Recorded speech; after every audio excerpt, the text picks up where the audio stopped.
অসম আৰু অসমীয়াৰ ওপৰত সন্ত্ৰাস শ্বিলঙত। খানাপাৰাত তাৰ প্ৰতিক্ৰিয়া।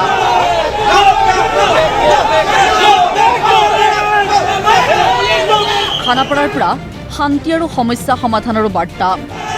অৱশ্যে অসমৰ গাড়ী চালকসকলে শান্তিপূৰ্ণভাৱে বাট ভেটিলে মেঘালয়ৰ বাহনৰ। আন্দোলনৰ নামত কলা পতাকা উৰুৱাই শ্বিলঙৰ ৰাজপথত অসম আৰু অসমীয়াৰ ওপৰত বুধবাৰে যি অত্যাচাৰ চলোৱা হ'ল তাৰ প্ৰতিবাদত অশান্তিৰ তিলমানো ৰেখ দেখা নগ'ল খানাপাৰাত। শ্বিলঙত মাৰপিট, কিন্তু খানাপাৰাত প্ৰতিৰোধ মাত্ৰ। জৰুৰী বাহনৰ বাবে বাট এৰি দি উভতাই পঠিওৱা হ'ল মেঘালয়ৰ বাকী বাহনসমূহক।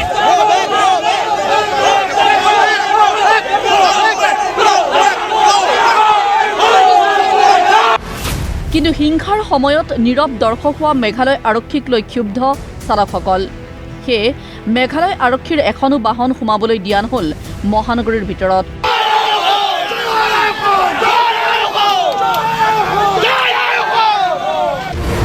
শ্বিলঙত খাকী ষ্টুডেণ্টছ ইউনিয়নৰ সন্ত্ৰাস প্ৰত্যক্ষ কৰি গুৱাহাটী পোৱা চালকসকলৰ বহুতেই বিশ্বাস কৰিব পৰা নাই মানুহ ইমান নৃশংস হ'ব পাৰেনে। ডকাইতেও দেখোন শিশুক একো নকৰাকৈ এৰি থৈ যায়। আমি প্ৰটেষ্ট কৰিছো কলেজত থাকোতে। আমি কি মেঘালয় গাড়ী ভাঙিছো নেকি? ৰেকৰ্ড নাই। সিহঁতে এইটো কিয়? আৰু এই বাচ্চাটো চবতকৈ ডাঙৰ এটা কথা হ'ল, চাওক মানুহ আৰু জন্তুৰ মাজত ডিফাৰেঞ্চ এটা আছে নে নাই? আছে। মইতো এইটো দেখা নাই কালি। এই বাচ্চা এটাক, মোৰ বাচ্চা 2 বছৰৰ বাচ্চা, এই বাচ্চাটো 7-8 বছৰৰ, মোৰ চকুৰ পানী ওলাই গৈছে। মই কালি গাড়ীটো ৰাখিব পাৰে নাই, পেচেঞ্জাৰ আছিলে।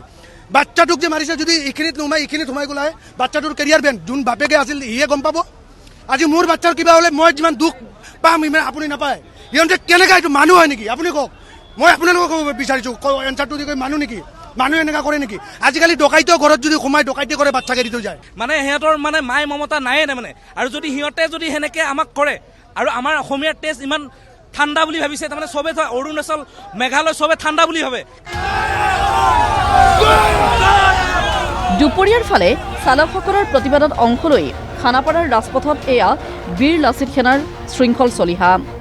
ৰাজপথতে বহি শৃংখল চলিহাৰ হুংকাৰ। অসমীয়া মাৰ খোৱা জাতি নহয়, অসমীয়াই সদায় সহ্য কৰি নাথাকে। আমি অসমীয়া হয়, অসমীয়া আমি নহয়। আমি আৰু অসমীয়া হৈ ইমান সদায় সহনীলে হৈ থাকিম নি? অসমীয়া জাতি উদাৰ জাতি কৰোঁতে মাৰ খাই শেষ হৈছো। এনে অৰুণাচলে মাৰিছে, 18টাকে মানুহ গুলিয়াই মাৰিছে অৰুণাচলে। এনেকে আমি জীয়াই থাকিম। মেঘালয় চৰকাৰে ক্ষমা নোখোজালৈ, ক্ষতিগ্ৰস্ত চালকক ক্ষতিপূৰণ নিদিয়ালৈ মেঘালয়লৈ গাড়ী নচলোৱাৰ সিদ্ধান্ত প্ৰতিবাদী চালকসকলৰ। পাকিস্তানৰ সন্ত্ৰাসবাদী আৰু মেঘালয়ৰ ষ্টুডেণ্ট ইউনিয়নৰ মাজত কোনো ধৰণৰ পাৰ্থক্য নাই। আমাৰ স্পষ্ট দাবী যে প্ৰথম কথা, মেঘালয়ৰ মুখ্যমন্ত্ৰী আৰু পৰিবহণ মন্ত্ৰীয়ে অসমবাসী ৰাইজৰ ওচৰত ক্ষমা বিচাৰক। তেওঁলোকে নৈতিক দায়িত্ব স্বীকাৰ কৰক যে তেওঁলোকৰ ৰাজ্যত আইন শৃংখলাজনিত পৰিৱেশ তেওঁলোকে সম্পূৰ্ণ কৰিব পৰা নাই। তেওঁলোকৰ ব্যৰ্থতা স্বীকাৰ কৰি তেওঁলোকে অসমবাসীৰ চৰণত ক্ষমা বিচাৰক।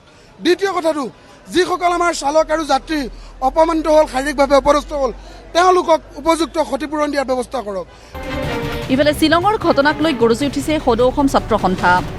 অসম আৰু অসমীয়াৰ ওপৰত আক্ৰমণ আৰু সহ্য কৰা নহ'ব, হুংকাৰ সভাপতি উৎপল শৰ্মাৰ। এনেকুৱা ঘটনা 2 বছৰমান আগতেও আমি দেখিছো, যেতিয়া অসমৰ পৰা যোৱা গাড়ীসমূহ ভাঙি পেলোৱা হয়। দোষীক শাস্তি দি দৃষ্টান্ত স্থাপন কৰিব লাগে।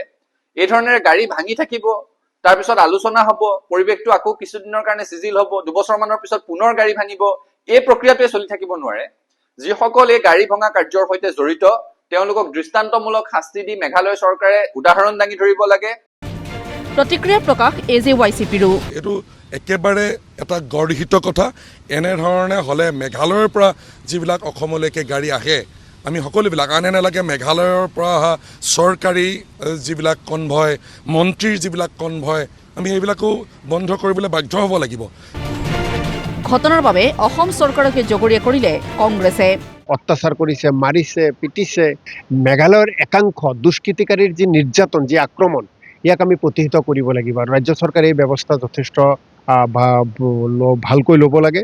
কিন্তু তেওঁলোকে যিখিনি ব্যৱস্থা লৈছে, তাৰ পৰা নিৰ্যাতনৰ পৰা বচাবলৈ কোনো ব্যৱস্থা তেওঁলোকে লোৱা নাই। অসম চৰকাৰৰ প্ৰতি আহ্বান ৰূপম দত্তৰ, ইয়াতে শেষ কৰক এনে হিংসা আৰু বিদ্বেষ, অন্যথা পৰিণাম ভয়াৱহ হ'ব। এতিয়ালৈকে মই মনে মনে আছোঁ, কিন্তু যিদিনাখন সহ্যসীমা পাৰ হ'ব। আজিতো সহ্যসীমা পাৰেই হৈছে। মোৰ দেহাটো অসুস্থ কাৰণে মই তিনিচুকীয়াত আছোঁ। আমি ড্ৰাইভাৰ মহাসংগঠন একেবাৰে জঁপিয়াই পৰিম আৰু তেতিয়া কি কৰিম মই নাজানো। ব্যুৰো ৰিপৰ্ট, প্ৰতিদিন টাইম।